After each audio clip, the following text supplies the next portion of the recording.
Bien, ¿quién quiere partir?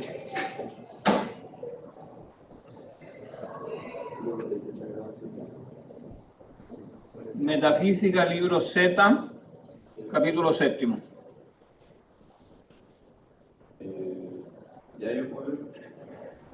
¿Por qué no avanzan un poquito? Así salen en la tele. ¿Ustedes también por qué no avanzan también un poco? ¿Ah? Están ocupando el enchufe. ¿Pero por qué necesitan el computador? Para tomar apuntes. Ah. Ya. No es como lo más aconsejable porque uno se distrae con el computador, ¿eh?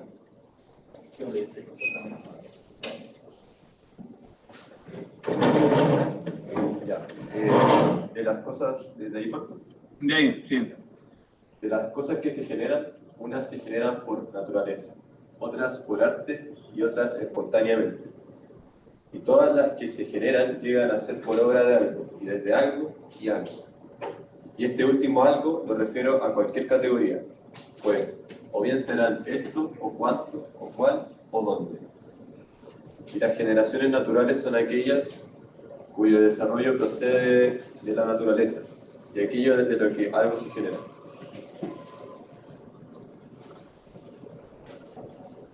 Es lo que llamamos materia, y aquello por obra de lo cual se genera es alguno de los entes naturales. Y el algo que se genera es un hombre o una planta o alguna otra cosa semejante. De las cosas que decimos, que son sustancias en sus grados sumos, y todas las cosas que se generan por naturaleza o por arte tienen materia, es posible en efecto que cada una de ellas sea o no sea, y esto es la materia en cada una. Pero en general, aquello desde lo que y según lo que se genera es naturaleza, pues lo que es generado tiene naturaleza. Por ejemplo, una planta o un animal. Y aquello por obra de lo cual se genera es la naturaleza llamada específica, que es de la misma especie. Pero esta está en otro, ¿eso dice? Pues un hombre genera un hombre. De este modo, pues, se generan las cosas que son generadas a través de la naturaleza. Y las demás generaciones se llaman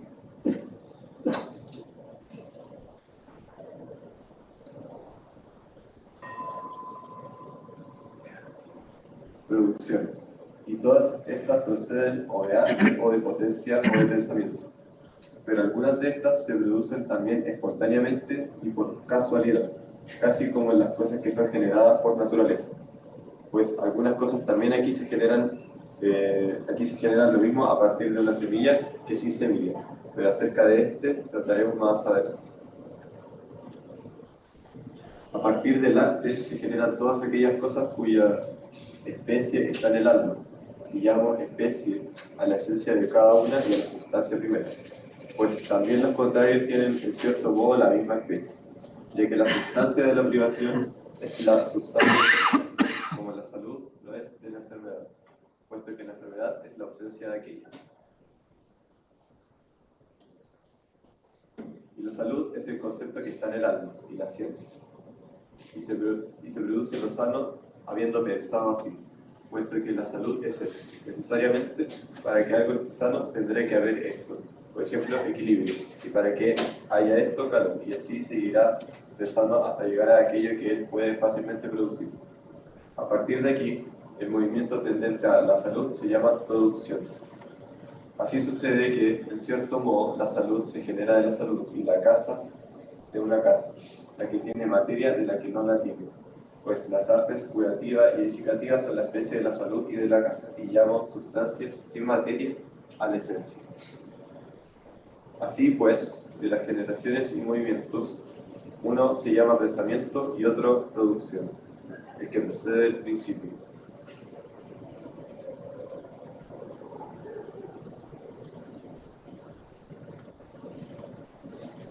Del principio y de la especie. Pensamiento. Y el que arranca del final del pensamiento, producción.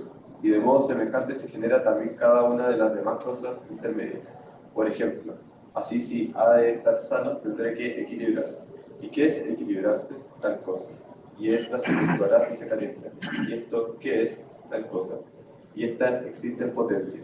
Pero esto ya depende de él. Así pues, el principio activo y el punto de partida del movimiento a la salud, si esta procede del arte, es la especie que hay en el alma. Pero si surge espontáneamente, procederá de aquello que es el principio de su operación, para el que opera, a partir de un acto. Como en el curar, el principio viene sin duda del calentar, y esto lo hace por forma de vida. Por consiguiente, el calor que hay en el cuerpo o es parte de la salud o va seguido de algo que es parte de la salud. O bien hay más miembros intermedios, y esto es lo último. Produce la parte de la salud, de la casa como las piedras y de las demás cosas. De suerte que, según se dice, la generación es imposible si no preexiste algo. Así pues, es evidente que por necesidad preexistirá alguna parte. La materia, en efecto, es tal parte, ya que está presente en la cosa y se hace.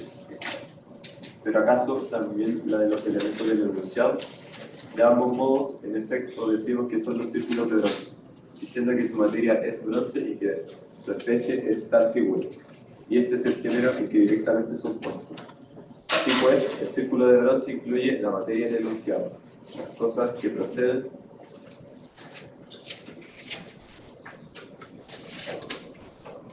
de algo como materia, no se dice cuando que son aquellos, sino de aquello, de lo que proceden. Por ejemplo, no se dice que la estatua sea una piedra, sino de piedra. Y un hombre que se cura no es llamado a partir de lo cual se cura, y la causa es que genera a partir de la privación y del sujeto, al cual llamamos materia. Como también se torna sano el hombre y el enfermo. Pero más bien se dice que se genera a partir de la privación. Por ejemplo, el sano a partir del enfermo, más que a partir del hombre. Por eso el sano no es llamado enfermo, pero sí hombre. Y el hombre sano. Y el hombre sano. Pero cuando la privación es oscura y sin nombre, por ejemplo, en el bronce la de alguna figura, o en los ladrillos y las maderas la de una casa, la generación parece desarrollarse a partir de estas cosas como allí a partir del enfermo. Por eso, del mismo modo que allí lo generado no se denominaba aquí a partir de lo cual se generaba. Tampoco aquí la estatua se denomina madera, sino que se dice que es de madera, no madera, y de bronce, pero no de bronce, de piedra, pero no de piedra, y la casa de ladrillos, pero no ladrillos, puesto que, si bien se mira, tampoco se dirá sin más que una estatua se genera a partir de madera o una casa a partir de ladrillos, ya que es preciso que aquello a partir de lo cual se genera cambie y no permanezca. Esta es la razón de que se diga así. ¿Y alguien quiere seguir con el 8? Porque es toda la misma idea para que lo comentemos juntos. Esto que lo que es generado se genera por obra de algo, que es de donde procede el principio de la generación, y a partir de algo se la señalemos como tal, no la privación, sino la materia, pues ya hemos señalado en qué sentido decimos esto. Y llega a ser algo, y esto es o una esfera, o un círculo, o cualquier otra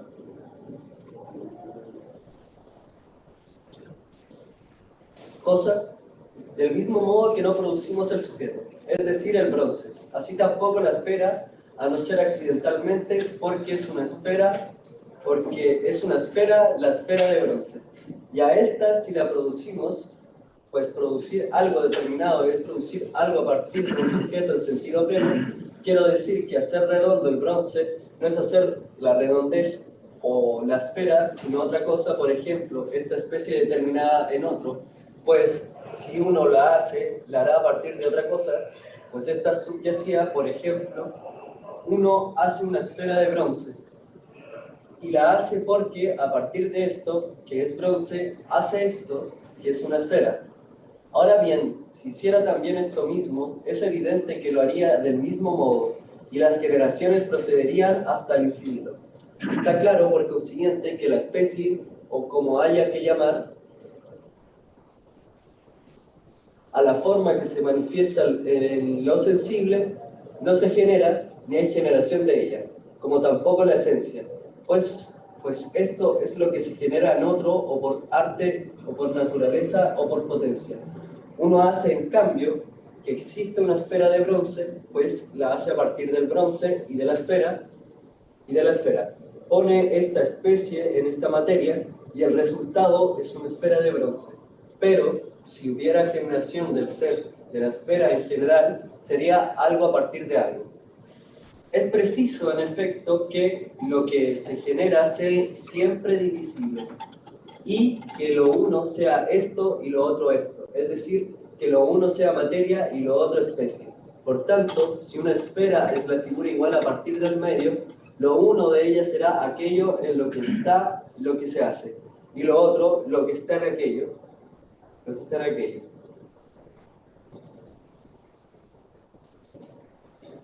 Y el todo lo generado, por ejemplo, la esfera de bronce. Así pues, está claro que lo dicho, que lo que se enuncia como especie o sustancia no se genera, pero sí se genera el conjunto total que recibe el nombre de aquella, y que en todo lo que es generado hay materia, y que lo uno es esto y lo otro es esto. Pero hay entonces una esfera aparte de estas, o una casa aparte de los ladrillos, o nunca se genera, si así fuera, algo determinado, sino que la imposición de la forma significa de tal cualidad, pero no es esto y determinado, sino que hace y genera a partir de esto algo de tal cualidad, y una vez generado, es esto de tal cualidad, pero el todo individual, Calías o Sócrates, es como esta determinada esfera de bronce, y el hombre y el animal como una esfera de bronce en general. Está claro, por consiguiente, que la causa de las especies, tal como suelen algunos hablar de especies, suponiendo que haya algunas aparte de los singulares, no sirve de nada en orden a las generaciones y a las sustancias, y no habrá, a causa de estas cosas, sustancias en sí mismas. Es también claro que en algunos casos lo generante es tal cual lo generado, pero no idéntico ni numéricamente uno, sino uno en especie. Por ejemplo, en las cosas naturales, pues un hombre engendra un hombre. Si no se genera algo al margen de la naturaleza, como cuando un caballo engendra un mulo, aunque también aquí se genera de igual modo, pues lo que sería común a caballo y asno, el género próximo no tiene nombre, pero probablemente será ambas cosas como el mulo, de suerte que no está claro. No, está claro. De suerte que está claro que para nada se necesita suponer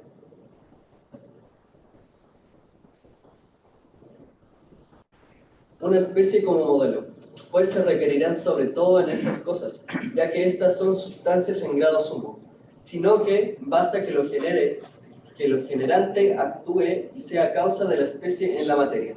Y el todo finalmente tal especie en estas carnes y en estos huesos es Calías y Sócrates, y se distinguen por la materia, que es distinta, pero son lo mismo por la especie, pues la especie es indivisible. ¿Alguien podría preguntar? No, para ahí, porque ahí empieza ya el 9. Aquí leímos 7 y 8. ¿Muy enredado? ¿Se entiende algo? ¿No? ¿Cuál es el tema general? Bueno, tiene relación con las causas, como la material y la formal. Claro, al comienzo enuncia que se trata en el fondo de la producción de los seres, o sea, cómo llegan al ser las cosas en devenir, ¿no? Generación. ¿Cómo es la generación de los seres? ¿Dónde estaba en el 7? Claro, de las cosas que se generan, unas se generan por naturaleza, otras por arte. Todas las que se generan llegan a ser por obra de algo, o sea, tiene que haber una causa. Desde algo, y tienen que ser algo determinado. O sea, tiene que haber una causa eficiente, tiene que haber una causa formal, tiene que haber una causa final. Pero acá... Aquí no detalla las 4 causas, pero en el libro Delta, donde habla de la causa, dice que son 4 causas. Causa formal, o sea, causa material, causa formal, causa eficiente y causa final. Y En esa parte del texto, la que acá subraya, no se menciona la causa final, tipo, diría como para algo. Perdón, pero si tienen que estar conversando y mirando el teléfono es inútil que estén acá. Guarden el teléfono. Eso distrae.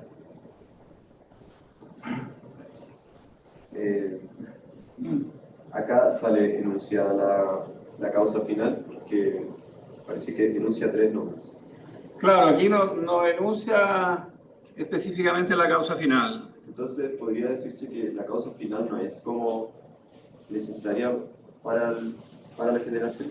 Yo no pienso eso, pero... No, sí, él dice que es necesaria. Sí. Entonces da lo mismo que... De hecho lo dice en Delta 2. Pueden anotar eso como referencia, Delta 2.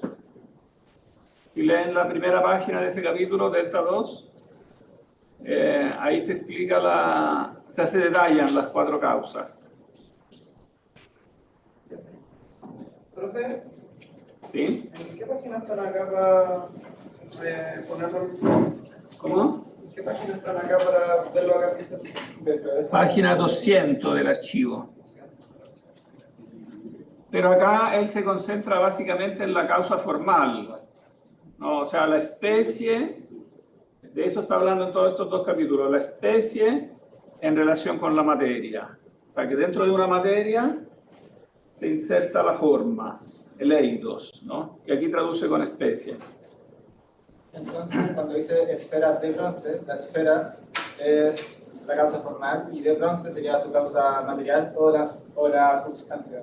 Claro, lo que él llama el substrato, que aquí traduce a veces con el sujeto, sería el hipokeimenon. Entonces, se inserta la materia en la forma. Claro, en este ejemplo es muy claro que el eidos, la forma, preexiste en la cabeza del artesano. ¿Hipokeimenon es el sustrato? El hipokeimenon es el sustrato, que en este caso sería la materia. ¿Cómo se escribe? Hipokeimenon. Sí, es bueno que estas palabras también cuando ustedes comentan en la prueba, cuando lo citan, y es bueno que las palabras técnicas tengan claro cuáles son en el original. Por ejemplo, que el sustrato, que aquí llama también el sujeto, sería el hipokeimenon.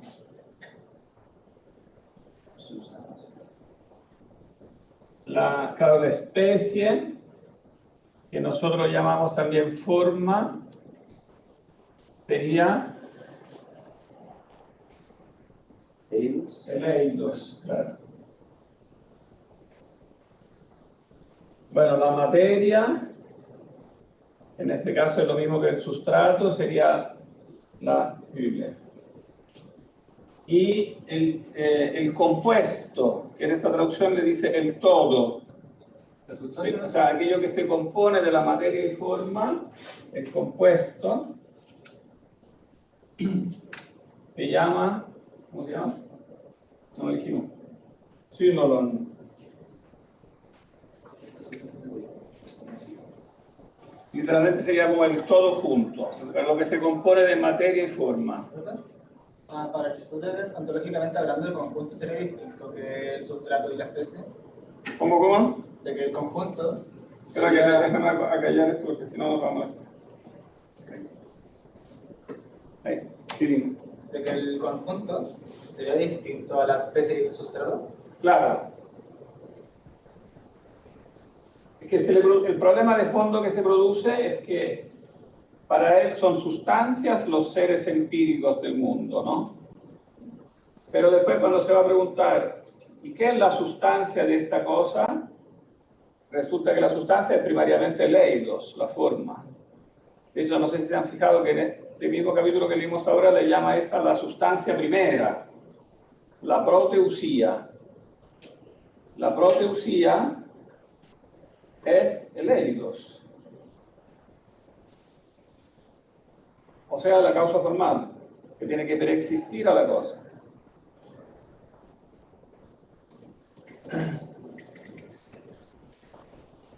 Y en el ejemplo del artesano, eso es muy claro, preexiste en la cabeza del artesano la forma de la esfera, ¿no?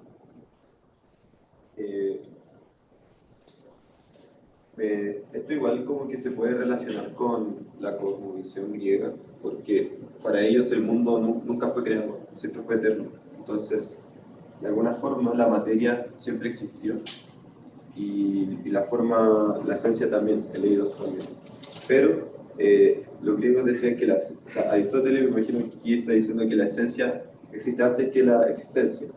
Claro, Entonces, uno puede decir que la materia... la esencia entendida en el sentido de forma. La materia parte, inicia el proceso de generación, pero la esencia preexiste de todas formas. Como la materia sin la esencia no es nada, es como puro caos, podría decir. Claro, no puede existir por sí sola, porque ella es pura, digamos, potencialidad. La materia como tal. Como dice que la materia y el sustrato son prácticamente lo mismo, son intercambiables el término. Cuando hablo de sustrato, puedo, en vez de decir sustrato, decir materia y decir exactamente lo mismo. ¿O existe alguna diferencia, por ejemplo, para tener en cuenta, por ejemplo, en la prueba? Puede existir alguna diferencia, porque a veces se usa sustrato en un sentido conceptual. Entonces se llama sustrato, por ejemplo, el género de algo. Entonces eso confunde un poco, porque, claro, una cosa es el sustrato en sentido material y otra cosa es el sustrato en sentido conceptual, en que se dice, por ejemplo, que el genos, o sea, el género, como que es sustrato de las especies. Entonces es sustrato, pero en un sentido distinto, porque es conceptual. Por eso no es idéntico decir sustrato a decir materia. Entonces, cuando uno habla de hipokeimenon, lo correcto sería decir de que el sustrato, en tanto el hipokeimenon, está hecho de materia. Claro, ¿sí? En ese caso el sustrato es la materia. Y lo que produce ese ente determinado, entonces, es la unión de la materia y de la forma. Pero lo que él quiere decirnos acá es que además el eidos tiene que ser algo determinado, tiene que ser un to de ti. Esa es la frase que usa, to de ti. O sea, el eidos para él tiene que ser un to de ti. ¿Qué significa literalmente esto aquí? O sea, como algo determinado.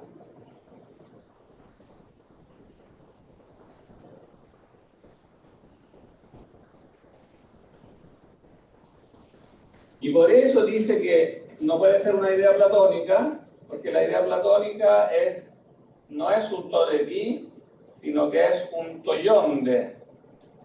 O sea, algo de la idea en el sentido platónico, la idea platónica,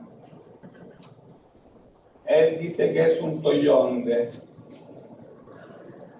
O sea, un algo así.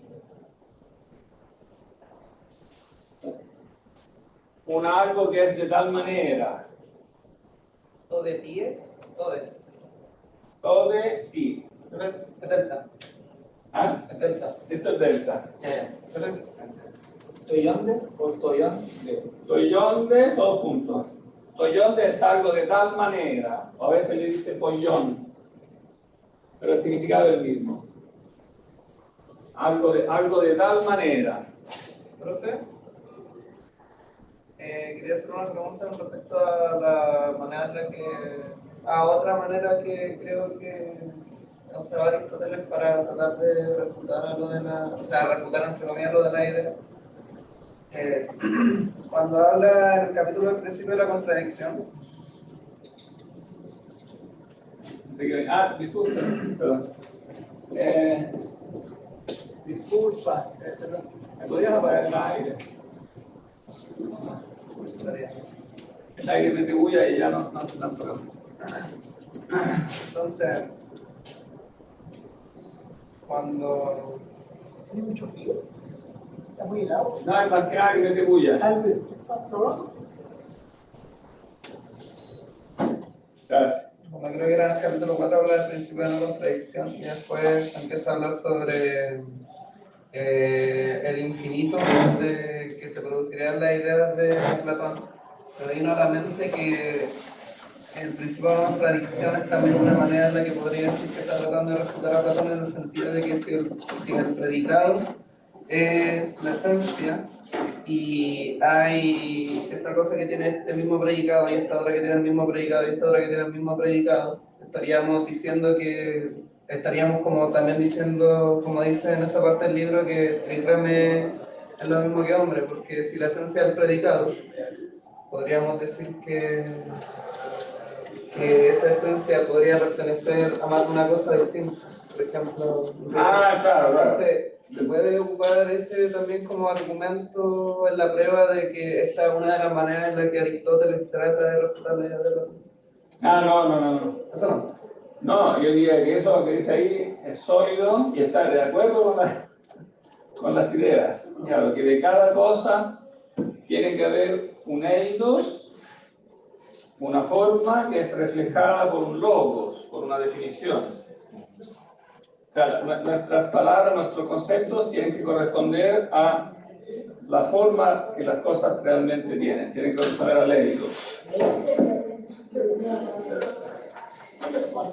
Ahora él pretende que el mismo eidos sea un algo determinado, un todo de tipo, porque él dice, ¿cómo puede ser que la idea que es universal cause algo que es particular? Eso le parece a él una contradicción. Y entonces dice, la idea tiene que ser algo también particular, el eidos. Pero yo creo que ese argumento está mal. Yo creo que esa es la principal falacia que está en estos dos capítulos. Porque en el fondo lo que hace que una misma idea universal, siendo universal, sea causa de un ente particular, basta con que la gente sea particular. Claramente la esfera en general por sí sola no puede crear ninguna esfera de bronce particular. Pero si hay un artesano que lo hace, sí puede ser. Entonces no es necesario que la idea deje de ser universal. Basta con que sea particular el agente. O sea, en el fondo que sea real. Porque el agente tiene que ser particular en el sentido de real. Tiene que ser real, ¿no? Ahora, también podría haber otro sentido que él no toma en cuenta, en que la idea se vuelva particular. Y eso sería, si yo entiendo la idea, como la especificación completa en un plano conceptual de algún ente particular.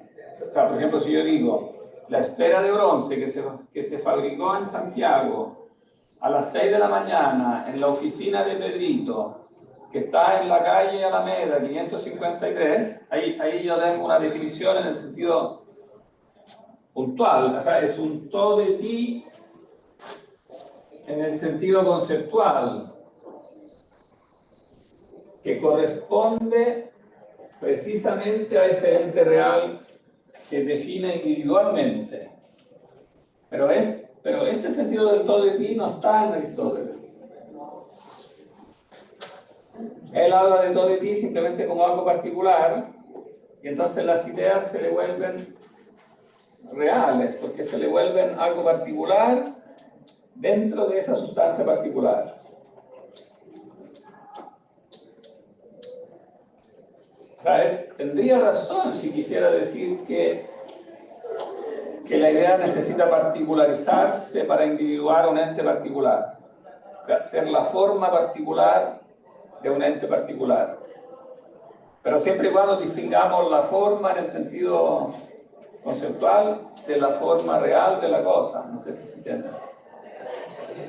O sea, repito, lo que no está en él es el ente conceptual entendido como concepto de algo particular. Lo que estoy entendiendo está diciendo que independientemente de que eso pueda ser así, no es necesariamente incorrecto y exista la idea universal. Independientemente de que pueda ser así, no es necesariamente incorrecto que haya ideas universales. Pueden haber ideas universales y también pueden haber esta manifestación. Claro, el punto es que las ideas siempre tienen un componente universal. Porque cuando yo defino con un concepto, o sea, un concepto particular, llamémoslo así, el concepto particular siempre está hecho de universales. Porque todas las palabras que yo digo, la esfera que fabricó Pedrito a las 6 de la mañana en la oficina de la Alameda 552, todos estos elementos son universales. Todas las palabras se refieren a universales. Y sin embargo, unidas, juntas, determinan ese ente particular. Y solamente ese lo identifican. Pero, repito, este concepto no está, especialmente lo que no está en Aristóteles, y que crea, la ausencia de esto crea un problema, porque él no logra ver la conexión entre ideas universales, o sea, no le cabe en la cabeza como ideas que son universales puedan como aplicarse a un ente particular, sin ellas volverse particulares. Entonces, es el agente el que, por así decirlo, comunica las ideas universales con su arte particular. Así. Es que ahí entra otra distinción que hay que hacer. Digamos, hay una diferencia entre el ente conceptual y el ente real. Y hay otra diferencia entre el universal y el particular. O sea, un ente, un agente particular necesita además un concepto particular que está aplicando, digamos, que está aplicando en ese momento. O sea, la aplicación misma particulariza, digamos, especifica esa acción. Entonces se produce esta esfera de bronce y no otra. Aunque la esfera universal sigue siendo la misma. Pero necesita ser aplicada en un determinado día, una determinada hora. O sea, necesita particularizarse como la acción. Que hace que entonces esa esfera sea diferente digamos, de cualquier otra. Pero él, como no contempla esa diferencia entre el concepto particular y el ente real, él pretende que el eidos mismo pase a ser particular.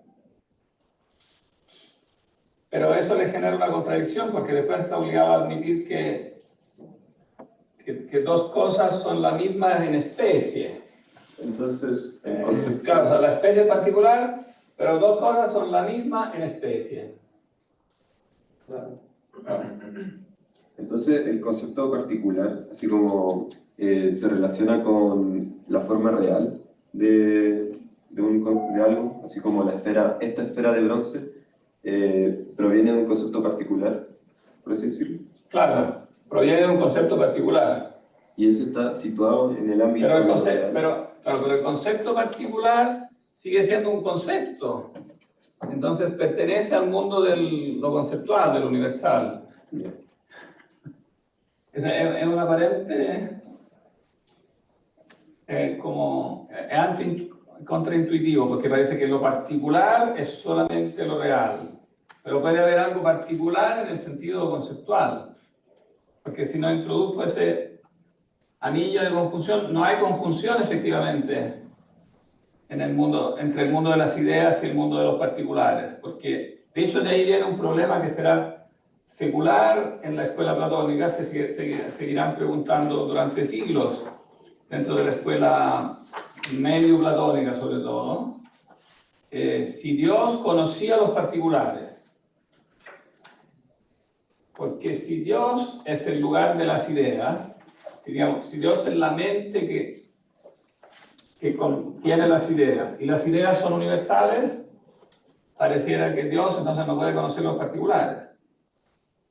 Pero después el mismo problema se refleja a nivel antropológico, porque es lo mismo, si para nosotros el conocimiento es conocimiento de universales, y eso Aristóteles lo repite, el conocimiento es conocimiento de universales, y entonces resulta que pareciera que no podemos conocer los particulares. ¿Cómo conocemos?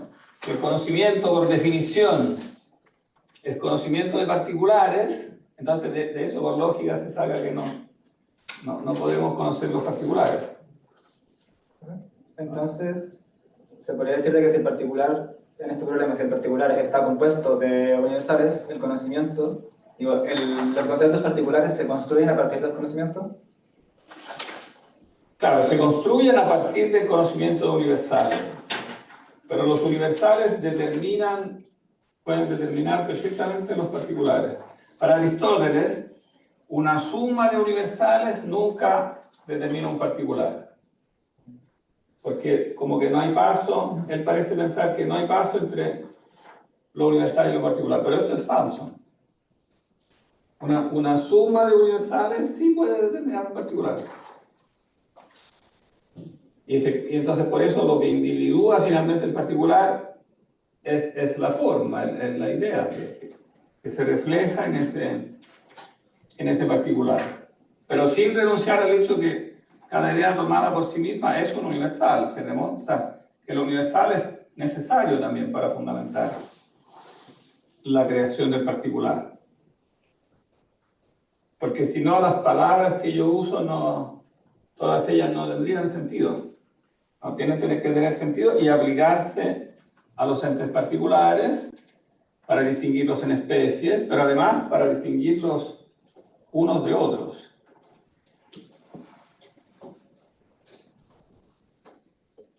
Él dice en algunas partes, y será una máxima que después repetirán también los medievales, que el principio de individuación es la materia. O sea que, por ejemplo, si yo tengo aquí 50 sillas, el eidos, la especie silla, es el mismo. Y entonces si pregunto, ¿y cómo los distingo? Por la materia. Porque cada silla tiene una materia diferente. ¿Pero es suficiente esa respuesta? Eso es lo que dice Aristóteles. Eso es lo que dice Aristóteles y repetirán los escolásticos, que el principio de individuación es la materia. Ahora, una nota al margen que les va a servir este año y el próximo. Las máximas que los escolásticos toman de Aristóteles, por lo general, ellos tratan de sistematizar. Entonces, si toman una máxima, no toman la máxima contraria cuando aparece en Aristóteles. Pero cuando uno vuelve a Aristóteles, se da cuenta que está tanto lo que tomaron los escolásticos como su contrario. Uno puede encontrar en Aristóteles la máxima según la cual el principio de individuación es la materia, y a las 3 páginas después te dice que es la forma. Se contradice. Pero los escolásticos tenderán a rigidizarlo con el objetivo de sacarle un jugo, porque no podían tomar todo y lo contrario de todo, ¿no? Pero una de las características de Aristóteles es que cuando Aristóteles tienen que estar preparados a encontrar todo y lo contrario de casi todo. Esa es una característica de Aristóteles. Entonces, hay que tener mucho cuidado porque, digamos, su manera de decir las cosas, sobre todo en estos textos que son textos de escuela, es un pensamiento en búsqueda. Él está buscando, entonces dice muchas cosas interesantes, pero muchas veces se sale del camino y entonces después está obligado a contradecirse. Y no revisó la cosa para que fuera como de una coherencia como cristalina. Entonces hay que tener mucho cuidado. No hay que buscarle, porque como que el prejuicio moderno, como Aristóteles se ha convertido realmente en un mito, el prejuicio moderno muchas veces consiste en quererlo poner a toda costa de acuerdo. O sea, como parece que se contradice, pero en realidad no. Y siempre inventan alguna manera por la que supuestamente no se está contradiciendo, pero el punto es que muchas veces se contradice, ¿no? Y una de las principales contradicciones que se le usa es esta. El eidos, él pretende que a la vez sea un to de ti, un particular, porque tiene que ser causa del particular. Pero muchas veces se desdice de eso porque está obligado a admitir que muchas cosas particulares que son numéricamente diferentes comparten un mismo eidos. Dice, son numéricamente diferentes, pero uno en el eidos. Si son uno en el eidos, entonces el eidos es universal. Porque el universal es aquello que siendo uno es igual en muchos. ¿Profe? Por ejemplo, ¿sí? ¿Qué tal de que el universal se construya a partir de la percepción del humano? En el sentido de que no existe un plano de la idea o algún otro plano, sino que al estar la idea universal acá, simplemente esa idea de universal se construye a partir de lo que se dice todo y de lo que se siente. Y que solamente Pero se ese es el parte punto, de- que el universal está en la mente, Ajá. pero después se aplica a las cosas que son diferentes. Entonces, la mente es capaz de decir, esto es igual a esto, porque como dice Platón en el Fedón, tiene en la mente la noción de lo igual. Está lo igual en sí, tiene la noción de lo igual. Y por eso tú puedes decir, esto es igual a esto. Pero si yo te pregunto, cuando tú dices que esto es igual a esto, lo igual, ¿está en la realidad o no está en la realidad? Lo igual. Lo igual de esto con esto. ¿Está en la realidad o no? Está en el La intelecto. pregunta es muy tramposa, ¿eh? Está en el intelecto. Porque Está en el intelecto, de acuerdo. ¿Pero el intelecto corresponde a algo que está en la realidad o no? Lo que está en el intelecto, tú dices que estas dos sillas son iguales. Es algo que está en el intelecto. Correcto, porque en la realidad están las dos sillas, pero la relación como tal de igualdad no es una cosa real. Es que si Entonces no puedo decir que ella como tal es real. Pero si yo pregunto, y entonces esa relación de igualdad que tú comprendes en el intelecto, ¿está solo en tu intelecto? ¿No corresponde a nada real? Es que si uno define la cosa real como el sujeto del cual las cosas se predican Ah, y la igualdad como no puede ser un sujeto, yo no digo acá tengo una unidad de igualdad, sino que uno predica la igualdad de otras cosas, uno tendría que decir de que se encuentra en el campo conceptual porque es algo que se predica de las cosas. ya. Pero surge la pregunta, ¿esto que se predica de las cosas corresponde a lo que es real? O sea, la pregunta es, ¿son realmente iguales estas? Porque la igualdad no es algo real, porque es una relación, y la relación no es algo real. Pero que al fin y al cabo, la igualdad no es una característica de un objeto particular solo. Yo no puedo decirle que acá hay igualdad en esta silla, sino que tengo que ponerla enfrente a otra silla. Eso. Y uno no puede decir como que existe un objeto del cual ese objeto es dos sillas, para decir de que esas dos sillas son iguales. Entonces, la igualdad es algo que se predica de varios sujetos, ¿Ya?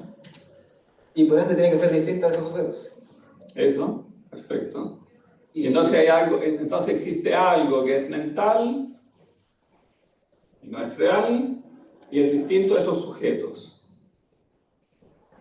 Pero la pregunta que sigue es, ¿y esto que es uno y que está en tu mente, corresponde a algo fuera de tu mente? ¿Esto que es uno en tu mente, corresponde a algo uno independientemente de tu mente? O sea, se podría hacer... ¿Entiendes la pregunta? Quiere decir que, bueno, si las sillas, uno puede decir, ya, las sillas, estas dos sillas son iguales. Eso es un juicio mental y tiene relación con el intelecto, con el pensamiento. Pero uno no puede como decir que esta silla es igual a la silla que tiene usted, por ejemplo. Entonces, de alguna forma, el intelecto sí tiene que corresponder a algo con la realidad. O sea, uno no puede decir que esta silla es igual a una silla que no se le parece. Ese juicio sería un juicio errado. Entonces, como es una relación entre el intelecto y la realidad, no hay que como situarnos en ninguna de las dos, sino que asumir que si el intelecto se equivoca, no es como culpa de que solo en el intelecto está la igualdad, sino que como es una relación, depende. Y la realidad puede como de alguna manera corregir a la idea o el concepto. Claro, pero el punto es que esa relación tiene que existir independientemente de tu mente. Porque en tu mente, para que sea verdadera en tu mente, tiene que corresponder a una verdad previa, anterior a tu mente. Porque no eres tú que estás creando la igualdad. No. Ellas, tú dices que son iguales. Y puedes decir incluso correctamente que son realmente iguales. aun cuando la igualdad no es un ente real. Y entonces eso, no hay otra escapatoria que la que te dice Platón, que esa igualdad tiene que ser previa tanto a las sillas como a tu mente. Tiene que ser una igualdad en sí, digamos.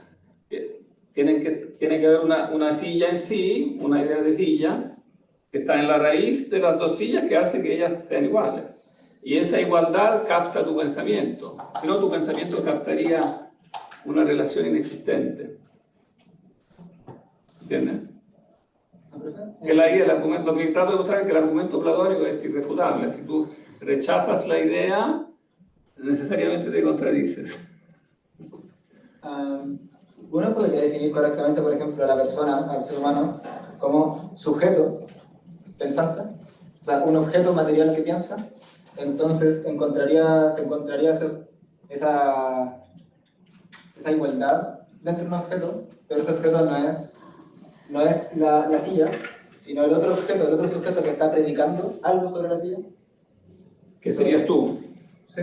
Entonces sería como que se encuentra en la realidad del mismo modo en el que la mente se encuentra, por así decir, estacionada en la persona, que es real. No entendí. ¿Cómo es? O sea, que no se está hablando de la igualdad que está en la silla, sino de la cualidad de predicar igualdad de las cosas. ¿Ya? La capacidad de hacer predicaciones. ¿Ya? Eso se podría decir que se encuentra en la realidad, porque se encuentra en la persona que es un sujeto que puede hacer esa cosa. No. No, porque el concepto que se encuentra en ti como sujeto no es un accidente del sujeto, cosa que a veces Aristóteles dice, entre otros disparates. Digamos, que el concepto sea un accidente tuyo, como que inexiste en ti, como que el pelo blanco es un accidente tuyo, o negro. No, el accidente tuyo puede ser el acto de pensar ese concepto. O sea, subjetivamente tú estás pensando ese concepto, pero el concepto como contenido, no puede ser un accidente tuyo, porque expresa algo de las cosas, no de ti. Cuando tú dices que las sillas son iguales, estás hablando de las sillas, no de ti. Entonces, el que tú estés hablando, ese es un acto tuyo, es subjetivo y por lo tanto un accidente tuyo como sujeto. Tú podrías decirlo o no decirlo, pensarlo o no pensarlo. Pero cuando lo piensas o lo dices, tú lo dices de las sillas. Pero igual No puedes escapar de eso, que tú cuando dices algo de las cosas, hablas de las cosas.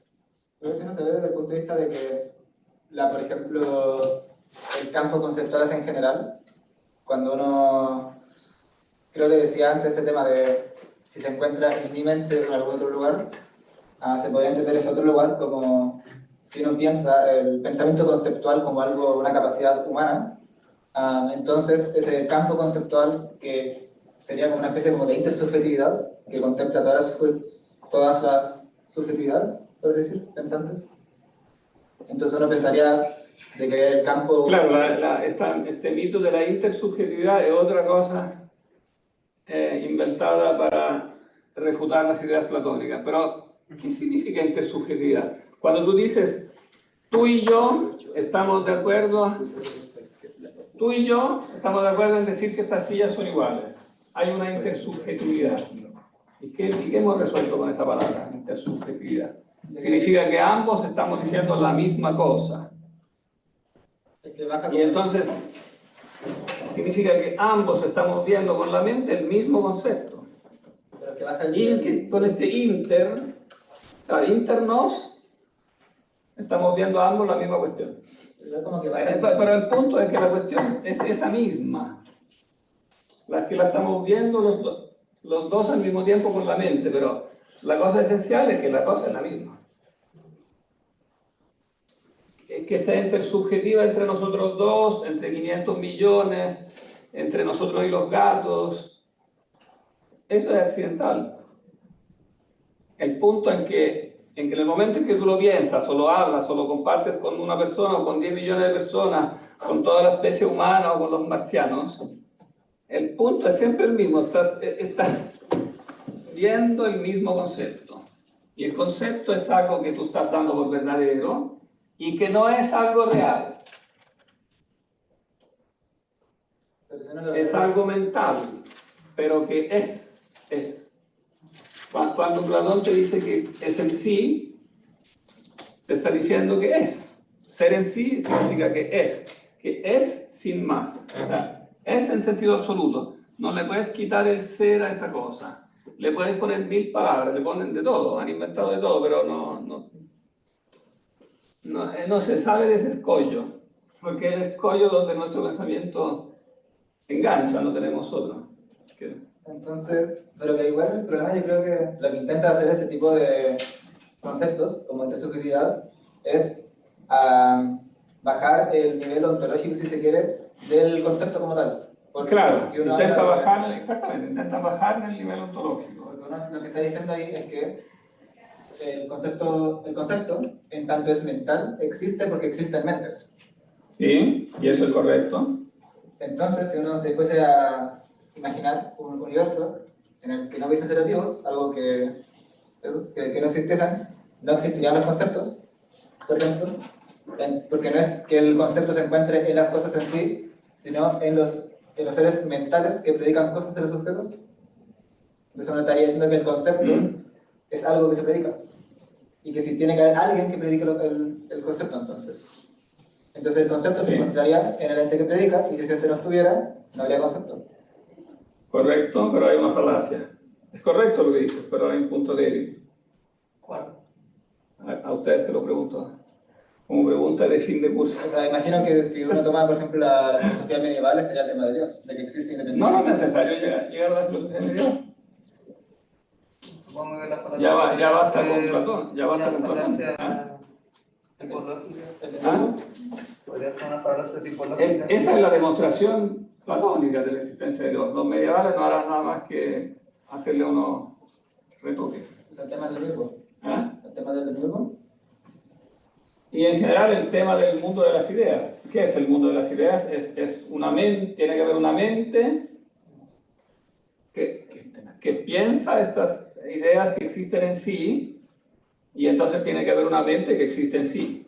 Si hay ideas y las ideas son en sí, o sea, simplemente son, tiene que haber una mente que es en sí, o sea, que simplemente es, que le da el ser a esas ideas, y que eso es lo que dice Platón en la República. Está la idea del bien, ¿no? que le da el ser a las ideas y le da el ser real a las cosas. Tiene que ser la misma cuestión, tiene que ser la misma entidad, últimamente, que le da el ser real a las cosas y el ser inteligible a los conceptos. Porque los conceptos, por postulado básico de la teoría del conocimiento, los conceptos deben ser pensados como conceptos de las cosas. O sea que las cosas no son pensables ante los conceptos, y los conceptos por lo tanto corresponden a ideas en sí, y por lo tanto tiene que haber una mente en sí. No han intentado, llevan 2500 años intentando encontrarle un hoyo a este razonamiento, pero no tiene hoyos, no tiene fisuras, porque está basado en el postulado básico donde se rige la teoría del conocimiento, que digamos que las cosas, para poder ser pensadas, necesitan ser pensadas como inteligibles, y la inteligibilidad de las cosas es algo que es en sí, no está sujeta al devenir de las cosas, sino que es ese punto de referencia del pensamiento, que el pensamiento tiene que pensar como en sí, no como en mí. O sea, es en mí en cuanto que es en sí. Profesor, ¿se podría hacer como una suerte de analogía? Así como si las ideas existen en sí, da lo mismo que no existieran, como por ejemplo conciencias humanas, porque las ideas existían en sí mismas. Entonces, dos personas pueden tener como una misma idea, pero la idea siempre ha sido lo misma antes de que esas personas existieran. Entonces, es como, da lo mismo que nosotros conozcamos las ideas, porque de alguna manera la forma que tenían esas ideas existía de antes. Entonces, está como esta división entre el ser y el conocer, que lo hemos visto igual como a lo largo de todo el semestre. Y no, eso. Es que no sé si entiendo bien la pregunta. Que existe como esta diferencia en que el ser es en sí mismo, independientemente del conocer. Entonces, podríamos decir que el estatus ontológico del conocimiento está situado en el ser, pero inferior, No, ¿o no? no inferior, no.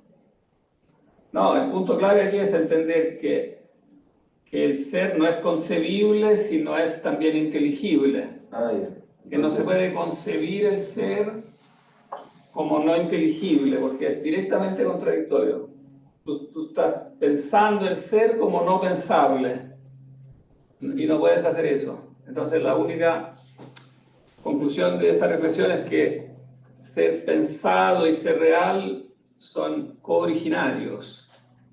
El ser primario tiene que ser al mismo tiempo inteligible y real. Por eso el bien platónico es al mismo tiempo la suprema inteligibilidad y la suprema realidad. Y es aquello que le da el ser inteligible a los conceptos y el ser real a las cosas. Pero en él no se da esa dualidad. En él está la confluencia originaria, digamos, del aspecto inteligible y del aspecto real. Pero en los seres que en cambio salen de él, se da esa división. No esa división, pero esa distinción.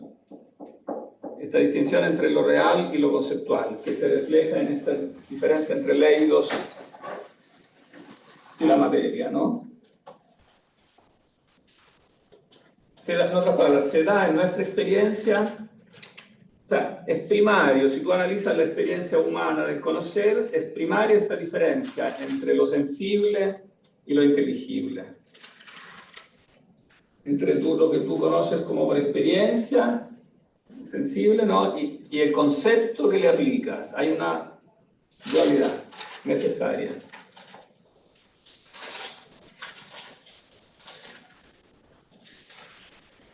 Y esta dualidad redunda en que tú después estás obligado a predicar predicados diferentes de la realidad sensible, diferentes a los predicados que le das a la realidad inteligible. La realidad sensible fluye, para centrarnos en lo básico. Ese es el contraste más directo. La realidad sensible fluye, llega al ser y deja de ser. Y la inteligible no fluye. Pero para tú decir que la realidad sensible fluye, necesitas basarte en la que no fluye, porque ¿cómo dirías que algo fluye si no es en relación a algo que no fluye? El movimiento solo es definible a partir de la quietud, a partir de la eternidad. Entonces, esta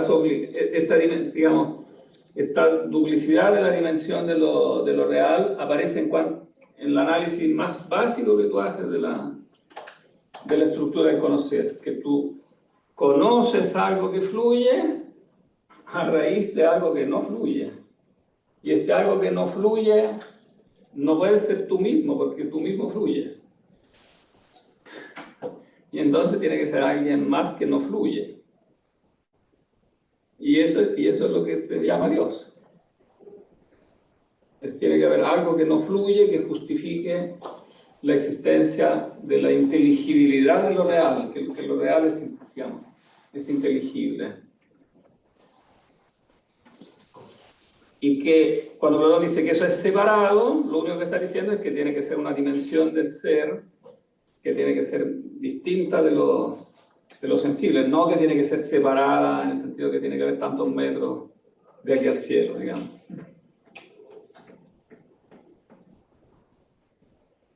¿Qué le pasa a Aristóteles acá, en este capítulo que leímos, ¿no?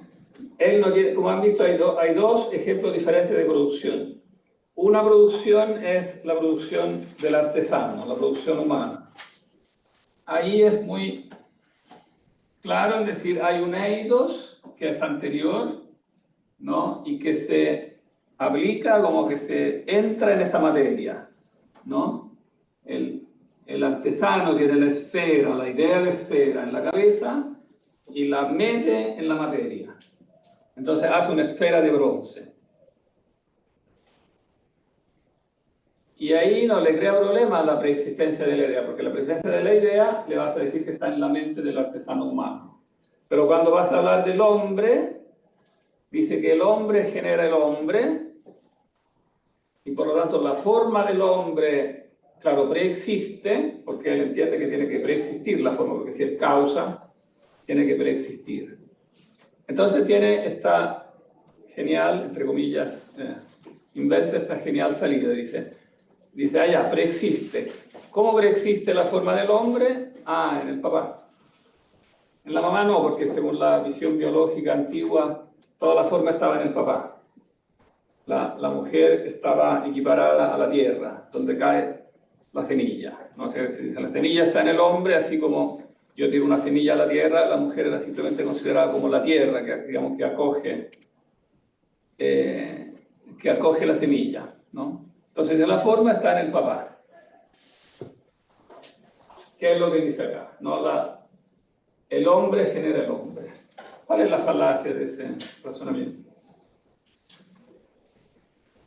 Dice, no necesito la idea platónica, total, el hombre genera el hombre. ¿De qué pasa con el primer hombre? ¿De qué pasa con el primer hombre? Es que la causa formal es una causa primera. Que entonces excluye un regreso al infinito. Entonces tiene que haber una primera causa. Y entonces lo que hay que explicar no es mi papá, hay que explicar el primer hombre.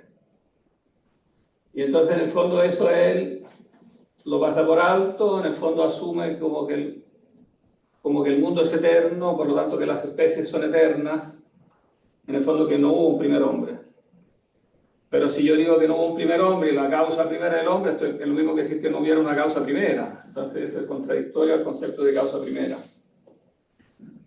¿Qué decía? Sí, que me recuerda un poco a esta duda que uno veía cuando era chico del huevo y la gallina, que es primero. Me recuerda como esa problemática. Claro. ¿Y qué es primero, el huevo o la gallina? El huevo. ¿Eh? El huevo. No. La idea del huevo. ¿Ah? La idea de la gallina. Claro, entre el huevo y la gallina, netamente es primero la gallina. Porque la gallina en acto, porque el huevo es una gallina como en desarrollo. Pero claro, eso Entonces la actualidad de la gallina, digamos, la forma de gallina está expresada en la gallina completa. Pero ella es a su vez la que necesita una causa formal. Entonces primero tiene que ser la idea de gallina, el paradigma. Entonces, si uno lo ve desde un punto de vista como evolucionista, por así decir, tendría que haber un primer huevo que fue engendrado por el ancestro más próximo de la gallina, el cual engendró una gallina.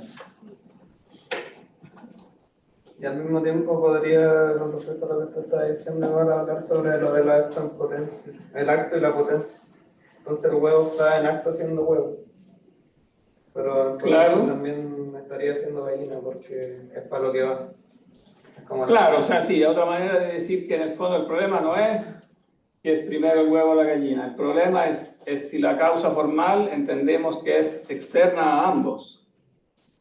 Entonces, como quiera que se haya producido la evolución, el punto central es que el diseño de la gallina tiene que ser anterior a la gallina. Que él es lo que continuamente dice, que tiene que preexistir, que tiene que ser causa. Y la causa no es lo mismo que el efecto. Entonces, tiene que haber una causa formal anterior.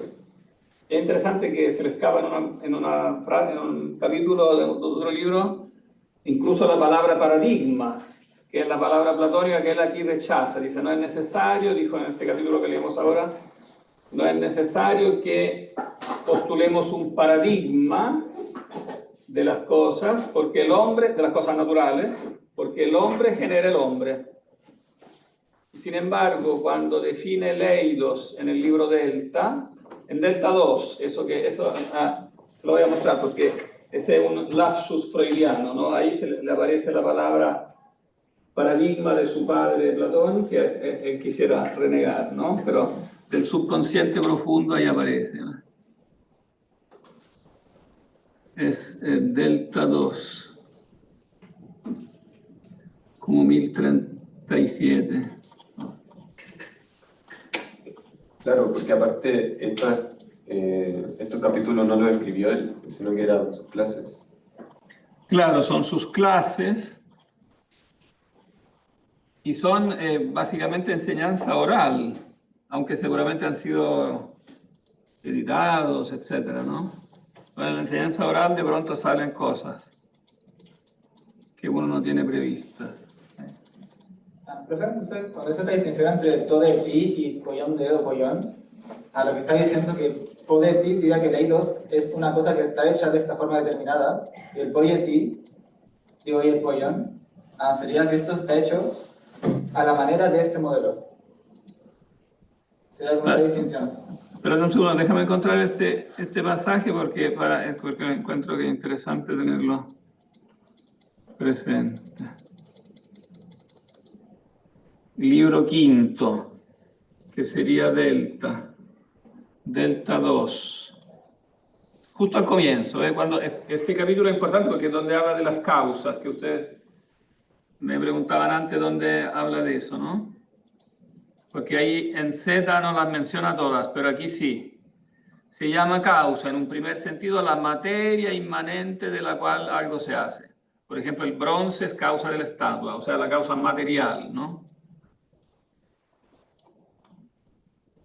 En otro sentido, es causa la especie y el modelo, el paradigma.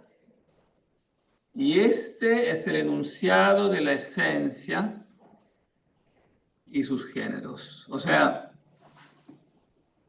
el enunciado sería el logos, traduce el logos. El logos que expresa algo, expresa la esencia. ¿Cómo se dice la esencia en el vocabulario aristotélico?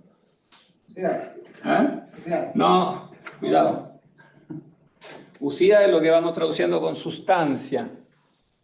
Esencia de Leídos, no sé. Cuidado con esas distinciones porque si no se arma un enredo, ¿eh? el toti es. La usía es la que traducimos con sustancia, que en el fondo significa sustancia real en nuestro vocabulario, ¿no? Algo real, la sustancia. Pero la esencia, ese es el to, ti, en, einai,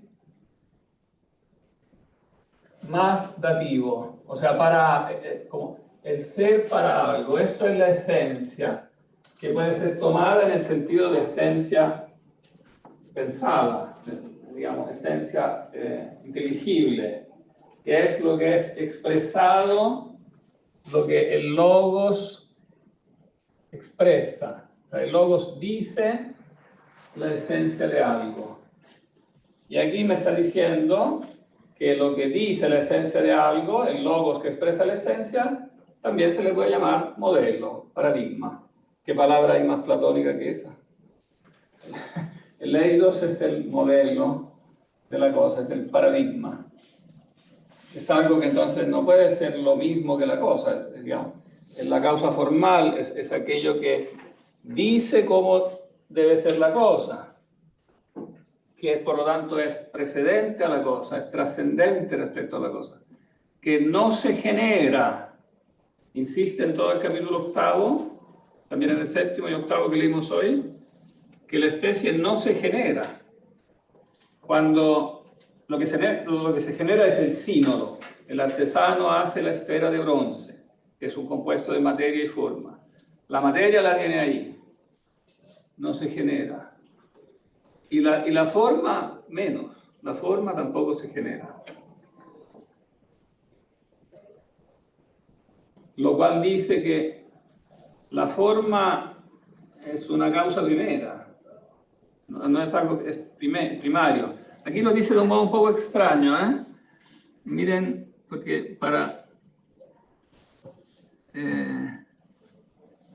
interesante que aquí dice que la forma no se genera. Y entonces uno podría pensar que acto seguido va a decir que es eterna, pero eso le parece demasiado cederle a Platón. Entonces lo dice como de otra forma un poquito menos, pero yo creo que menos clara, simplemente lo... Anotaron esta referencia, ¿eh? Delta 2, es una referencia importante, anótenla al lado. Y volvemos a Z7,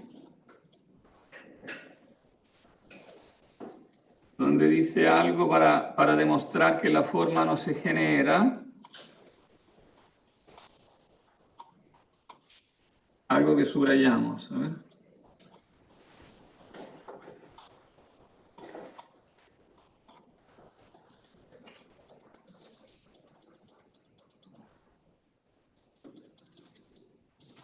Ahí.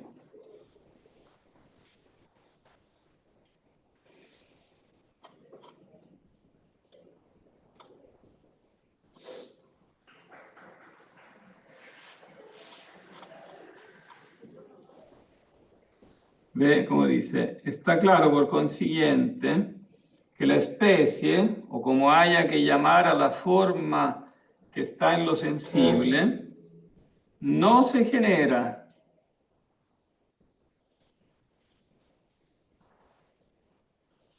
ni hay generación de ella.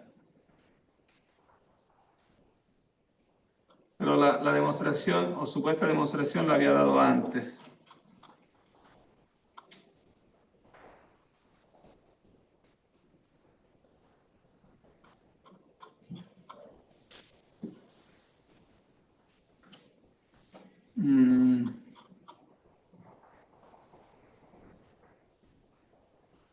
Dice que si se generara, se produciría como un regreso al infinito. O sea que si se generara también la esfera, se debería generar a partir de otra cosa y entonces sería un regreso al infinito. No me acuerdo, pensé que la había subrayado, pero ahora se me perdió. No importa. Pero no ese es el verdadero motivo por el que la especie no se genera. ¿Cuál es el verdadero motivo por el que la especie no se genera? Porque la preexiste. ¿Ah? Porque la preexiste. ¿Y cómo sabemos que preexiste? Es algo más profundo, es como más intrínseco del propio carácter de eidos, de especie.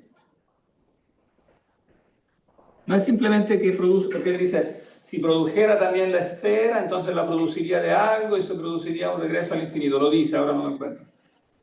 Pero el verdadero motivo por el que la especie no se produce es simplemente que es contradictorio que se produzca.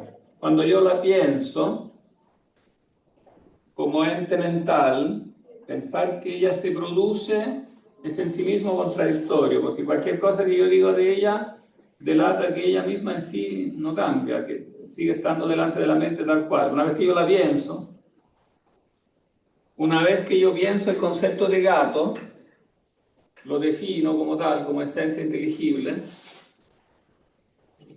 no hay manera de mostrar que eso cambie. Eso es así delante de la mente y no cambia. Es contradictorio decir que cambia.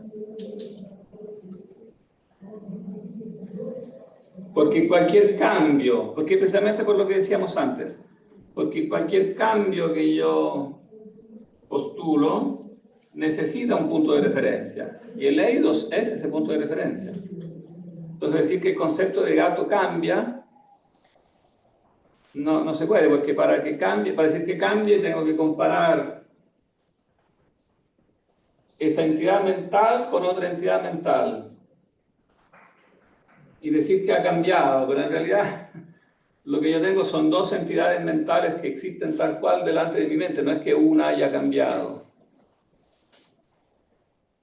No sé si me explico. Si yo digo que hay un concepto de gato diferente ahora al que tenía ayer, pero significa que estoy pensando el de ayer tanto como lo que estoy pensando ahora. Para poderlos comparar tengo que pensarlo. Y el concepto, para existir, no requiere otra cosa que ser pensado. Entonces pensarlo y decir que cambia es contradictorio, porque para decir que cambia tengo que pensarlo, pero para para poderlo pensar como ente pensado, es. ¿Se entiende? Entonces, por eso el eidos de la esfera no cambia, porque es contradictorio que cambie. No porque si lo produce habría que producirlo, porque es contradictorio el mismo decir que se produce. No hay manera de afirmar que el eidos se produce. Y entonces ahí está como de espalda a la pared y siente la necesidad de decir, porque dice la esfera no se genera.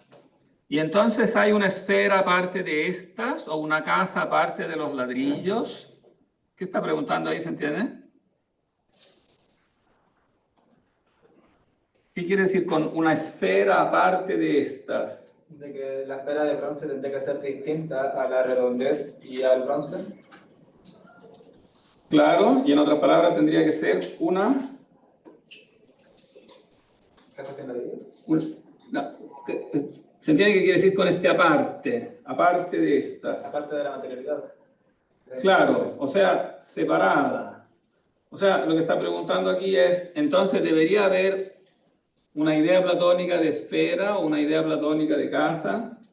No, esa es una casa aparte de los ladrillos, una casa en sí, como dice Platón. Porque si digo que no se genera, entonces tiene que haber una... Entonces pareciera que estoy diciendo que tiene razón Platón. Y la manera de negar eso es decir, no, porque la idea platónica es de tal cualidad y no es algo determinado. Y yo aquí necesito algo determinado, ¿no? Y ahí entra todo el análisis que hicimos antes, ¿no? Que tiene razón en un aspecto, que la idea tiene que ser efectivamente determinada para entrar y necesita un agente real, pero no significa que no exista entonces un eidos aparte de las casas de ladrillos. Otra pregunta. Para la prueba será importante tener en cuenta también los argumentos que pueden haber entre la perspectiva platónica y la aristotélica, o va a ser centrada en describir qué es lo que Aristóteles dice. O sea, no, va a ser, también incluye las críticas que le hicimos. Claro, o sea, ¿cuáles son los puntos? O sea, el ejercicio principal consiste en discriminar qué es lo sólido que dicen de lo que es más débil, de lo que es criticable. Hay cosas sólidas que dice, por ejemplo, de las ideas, cuando critica las ideas, que ayudan a corregir la doctrina de las ideas. Y otras cosas que en cambio son falacias, como esta de que, como esta de que el hombre genera el hombre, que esta es una cosa que le gusta mucho repetir. Pero fíjense lo que dice acá. Es también claro que en algunos casos los generantes tal cual lo generado. O sea, el hijo es tan hombre como el padre, ¿no? Pero no idéntico ni numéricamente uno, sino uno en especie. O sea, él pretende que la especie sea algo determinado en mí, en ti, en Sócrates, en Callias, a todos los ejemplos que hace antes. Tiene que ser un todo de ti. Pero después resulta que el hijo es igual al padre, no numéricamente, pero en especie. Entonces yo digo que el hijo es igual al padre en especie, en eidos. La palabra eidos aquí, ¿es universal o particular? ¿Ah? En voz alta, Universal. Necesariamente está admitiendo que es universal, o sea, es tal cual como una idea platónica. Ellos son iguales en especie, pero cada uno tiene su propia especie. Entonces utiliza la palabra especie para indicar mi especie, tu especie, y después especie pretende que quiera decir también lo universal, que somos todos iguales en especie. Entonces eso va a ser un juego de vestigio, que si yo a la misma palabra le aplico, o sea, él incurre en el mismo defecto que le reprocha a Platón cuando dice que las ideas, Platón pretende que sean particulares por cuanto son reales y al mismo tiempo universales por cuanto se predican de muchos. Pero él hace con otro recorrido, termina en la misma falacia. Claro, las ideas en su caso no son reales como entidades que están en el cielo, son reales como particularizándose en cada uno, pero al mismo tiempo son universales. Entonces pretende que la misma cosa sea universal y particular.